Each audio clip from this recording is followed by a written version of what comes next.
Alrighty, good evening. This is Nycos Nightly News.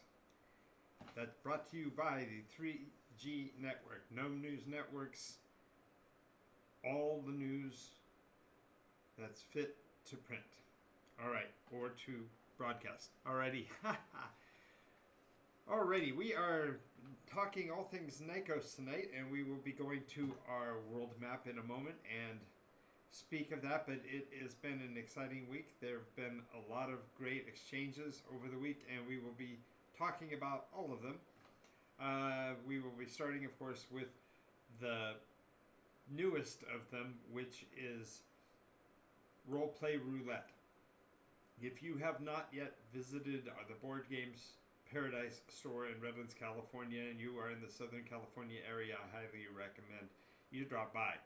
We are there as a publisher running games events right now 3 days a week. And on Saturdays in particular, we have a brand new event called Roleplay Roulette, and that is a showcase for the NycosRPG mechanism, which we have been showcasing for a while now, but in the last 3 weeks we have actually 2 weeks in particular, we have hosted events utilizing the Nycos roleplay mechanism and the roleplay roulette wheel, which is available for your own perusal if you want to see it at NycosRPG.com. The purpose for the roleplay roulette wheel is so that you can ramp up and random up your roleplay experience by playing a wider array of genres than you might have even considered possible. If I recall correctly, I think there are 12 or 15 different segments of the wheel right now that are viable roleplay elements, many of which will be rolled out during the launch of the Nycos RPG property via a Kickstarter a little bit later in the year. We are in the final editing stage of the text of the Nycos RPG Master Book, as well as the first 3 of the system books. And so the roulette methodology allows you to play around with these different genres and see how the mechanism works for you in each type. Now, the Master Books Fast Play rules have also been made available for you at NycosRPG.com, so feel free to hop over there and get that. There's no cost to that at all. You just download that, download a persona sheet, and go right to town, building your adventures and also creating your characters. So, having done my song and dance there, I also want to thank you for watching this video. If you are interested in the world of Nycos and want to know more, you can check out our Patreon account at patreon.com/Nycos. That's a way of helping us to maintain these daily reports on the world of Nycos and the various RPG topics that I cover. But we also want you to know that you can also purchase the products that are available right now, which are our prototypes at NycosRPG.com. Alrighty, so let's talk a little bit about the roleplay roulette game. We played, we rolled, we spun the wheel, I think 3 or 4 times, and chose to play the downshift mechanism. And we're dealing with the post-apocalyptic world, and the players included, their personas included a school teacher and a superhero. Let's just put it that way. Branded and identified. I can't actually go into it here, but it was a fun and exciting adventure. It was intimate. It was only 2 players, but nonetheless, it was a fun little story that took about 3 years. 3 years. Wow. There's a slip for you. 3 hours to play through. So it was a fun little encounter. So now let's go to look at the real important Nycos nightly news.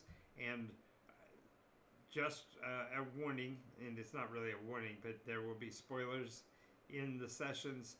In the form of Easter eggs, I may let certain details and names slip in the session. And the players are advised to realize that the information that they're getting through Nycos Nightly News is allowable for the personas to know if they are in the region wherein the news story is coming from. And so we will be presenting each of the news reports in association with a locale. And while it's interesting to know the other things from the other areas, the information can't be played with in terms of that persona's background, I suppose, unless there is something in particular that may or may not have come up from that report. So we will take a look at those on a case-by-case basis, but just be aware that there will be some spoiler-type information about what's going on in each of the campaigns, not intended to break them, but to simply make it more fun to know stuff about what's going on in the rest of the world. Alrighty, I hope you can see me okay. I'm way up here in the corner. Hi. And we are going to be looking at the 4 particular groups that are running on a weekly basis. That includes the Monday, and let's turn this back down.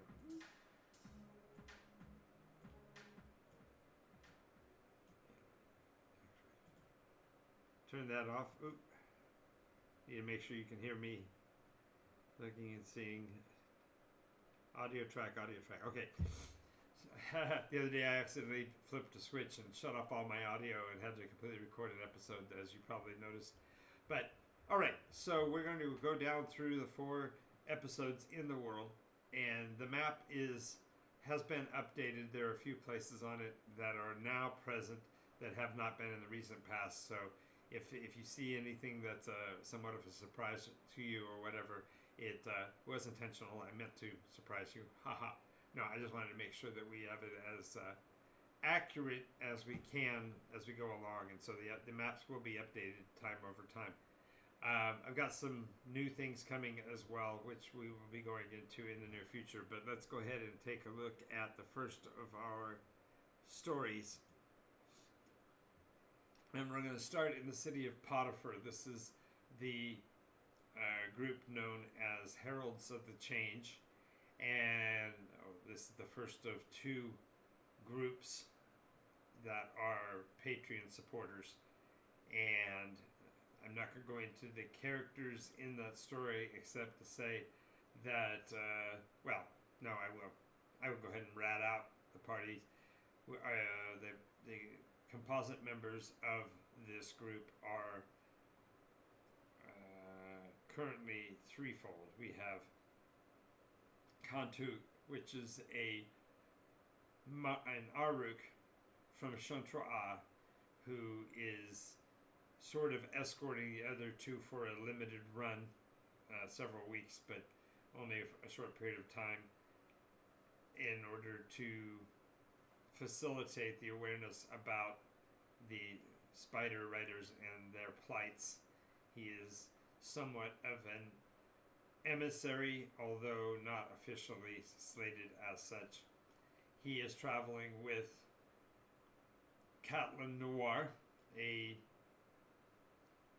relatively veteran persona who has, in effect, operated since about 2/3 of the way through the 8th iteration, and so is one of the old souls, so to speak, in the campaign. She is a clouded leopard sect-gen, therefore she's fundamentally a cat person, black on black, currently in disguise, utilizing a white ruff to prevent her from being confused with Queen Catelyn Noir of Cryopathia. Cryopathia is a country that's directly behind the map where I'm waving from. So, Catelyn Noir is, of course, on this mission to the city of Florin to coordinate relations with their third-party member, who is Storm Crow of the Inandara Forest, who happens to be a Nyxian Eldrin. A lot more story to that, but suffice it to say that they have had a meeting with the Princess Regent, if you will, of Florin in her father's absence, and has been asked to pitch pitch his support behind the endeavors of the King of Florin and the newly developing Imperator of the Middle Kingdoms. That is still being resolved and may or may not become more of a news story. But suffice it to say that Catelyn Noir and her entourage has been seen across the majority of the Middle Kingdoms over the past few weeks, and is still being considered by the government of Salafor and Coram to be a person of interest in the recent assassination of King Tonderu of Salafor. So watch for more information about these guys. It is also known that Stormcrow is indeed have been recognized as the champion of the Spiral Keep, and that story is gaining much notoriety and awareness along the Silver Blades, as it fell almost directly on the heels of the condition known as the Firefall. And so more information on that as we go along. Moving on to our second conversation point. Let's go ahead and move our arrow. Boop. Boop. Way down south. Now, this is the second of our Patreon games, and this occurs on Saturdays at 9 in the morning. And this is the adventures, the voyages of the Arkan Eye, E-Y-E. The Arkan Eye is the name of a vessel that departed Selk with its destination points to the south and sailed into the Black Water roughly 9 days ago and is now anticipated to be somewhere between 13 and 16 days south of the coast, and therefore a good 9 to 13 days into the Everdark. The Everdark. That's a Freudian slip. Into the Blackwater. Now, they do have aboard a developing dead reckoner, as well as a competent enough captain that their conditions have been adequately sufficient to be indeed on their way south. Now, let me switch back here. So, as they've continued south, the adventures have gotten rather interesting. It is alleged that they may or may not have had an encounter with one of the ziggurats over their first few days on their adventure south. But since then, they have had fundamentally interactions with only beasts of the sea, including a mobile island that they actually pursued for several hours, if not a day, before they realized that they weren't getting any closer, and that the island seemed to be actually changing course in order to be evasive. And so they determined that they didn't want to chase anything that large any longer. And a day or so later, when the weather was still fair after almost 2 weeks, a fortnight of perfect weather on the ocean is a pretty lucky environment. And on the turning of that second week, they felt an impact as if they might have hit a sandbar, and yet within minutes they were struck again, this time in a much more pronounced way on the starboard keel.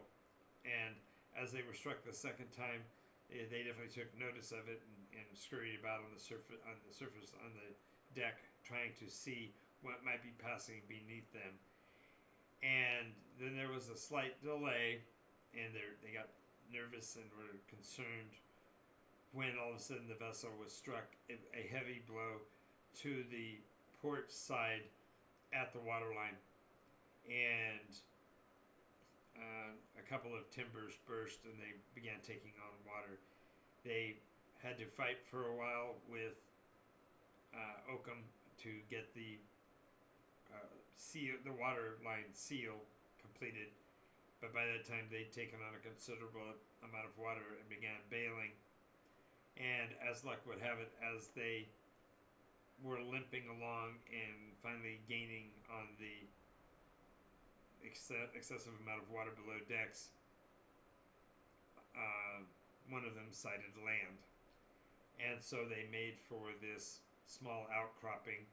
It only had a dozen or so trees on it and was barely more than a bite, if you will, of rope, so to speak. Just tiny snippet of land.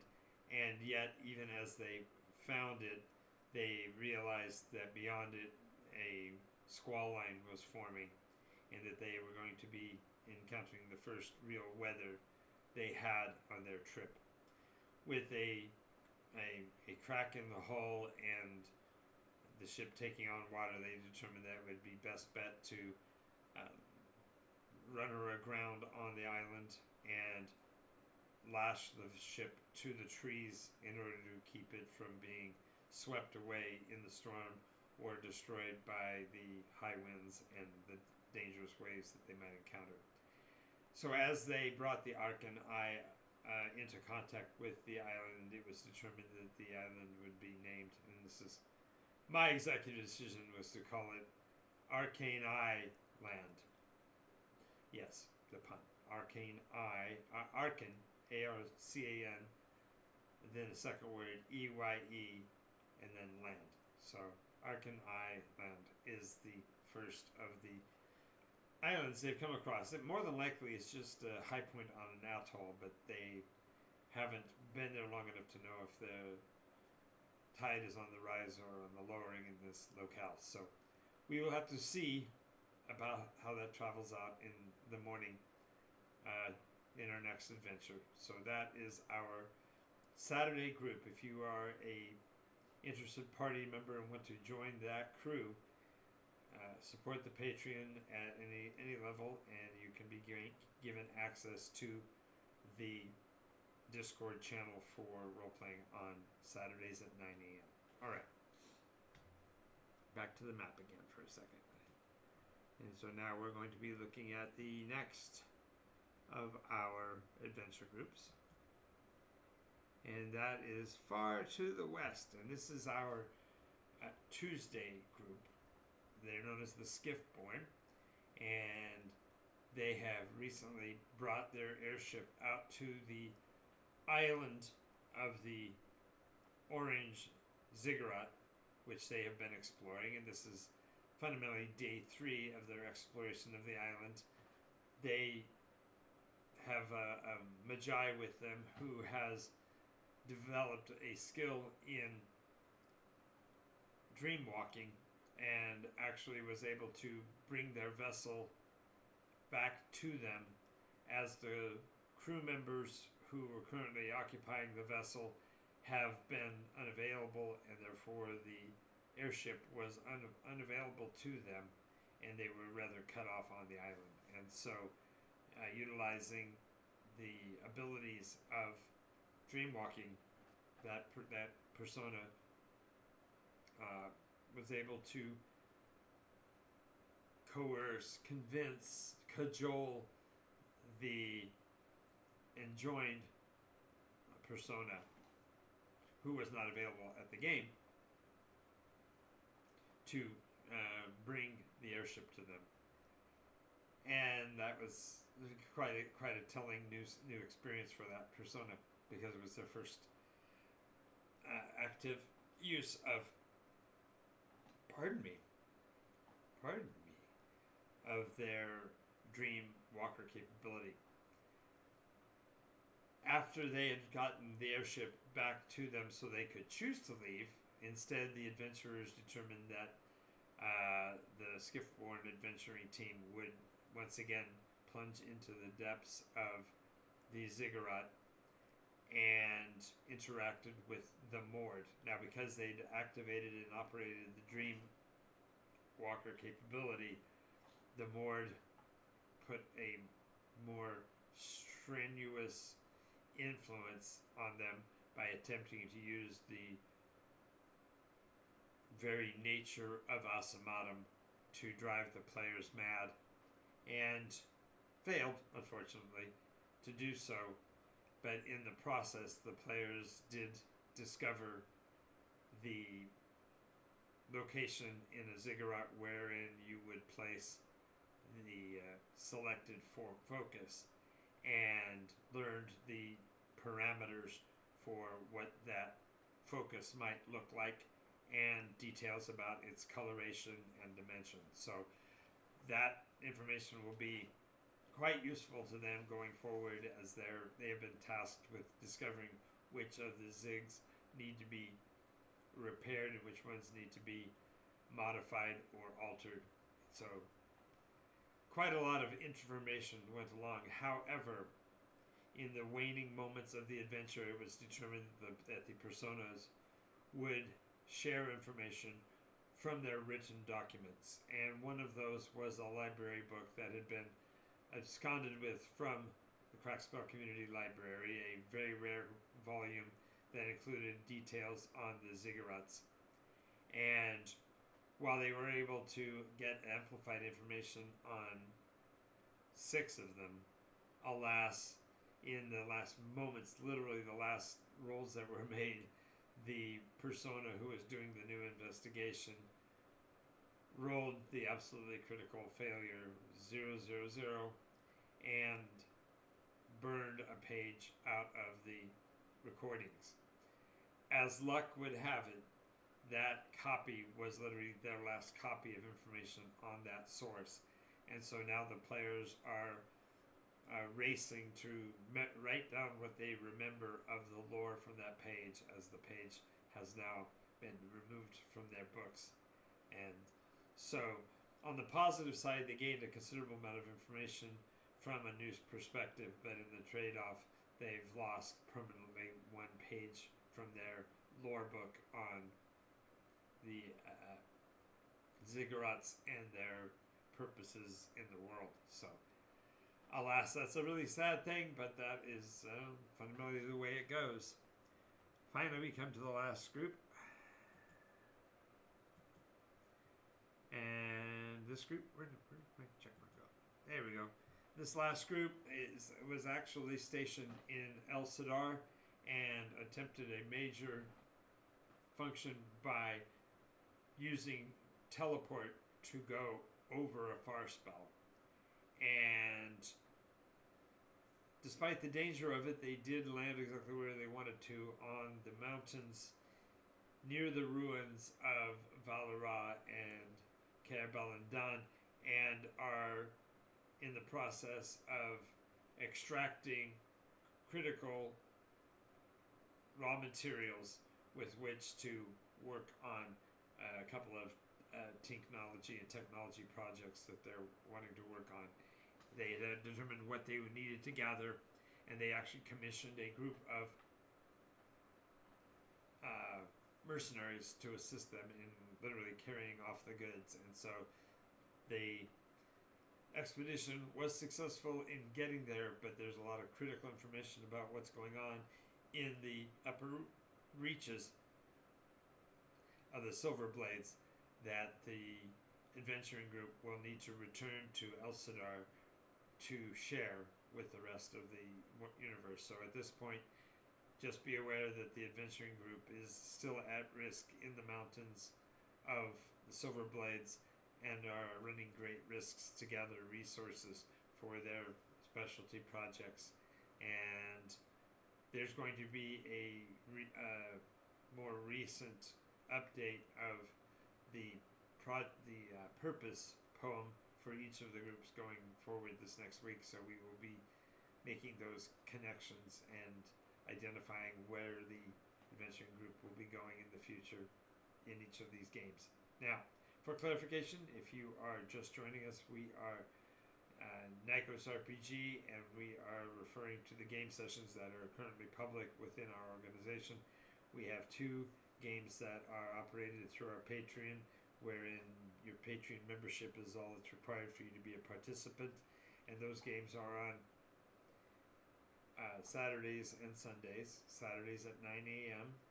That group is known as the Voyage of the Arcan Eye, and they are the first group to be sailing south into the Black Water to discover what's beyond the boundaries of the known world of Nycos. The second group is on Sundays at 1 p.m., and that group is known as Heralds of the Change. They are the persona who oversaw the end of the 8th iteration and are now responsible for the lore transition into the modern groups, and therefore the characters have somewhat of a legacy together. And then the other two groups that I referred to are played out at Board Games Paradise. Those games are absolutely open to the public, so if you are a role player and you are in the Southern California area and would love to be a participant, we'd love to have you. We play on Monday nights and Tuesday nights at 6 p.m. Mondays, we have a group known as Strangers in a Strange Land, and they are the ones who are doing the excavation up in the mountains here. And the second group is the Skiffborn, and they are the ones who are processing through the ziggurat off the coast of Nexus that we talked about earlier. So we would love to have you join us for each of those games, and we appreciate having you with us. If you have any questions about what's going on, feel free to leave a text here in the comment section, or you can reach out to us at NycosRPG.com. There's a link there for direct communication. If you want to pick up a copy of the property, that's where the currently available products are at NycosRPG. And if you're looking for ways to support us and help us to build the NycosRPG property line through the Master Book, Kickstarter, and such, reach out through our patreon.com /Nycos site as well. Thank you again for being here. I'm Jonathan Albin, the Game Master and Designer of NycosRPG, and hope to see you in the next video.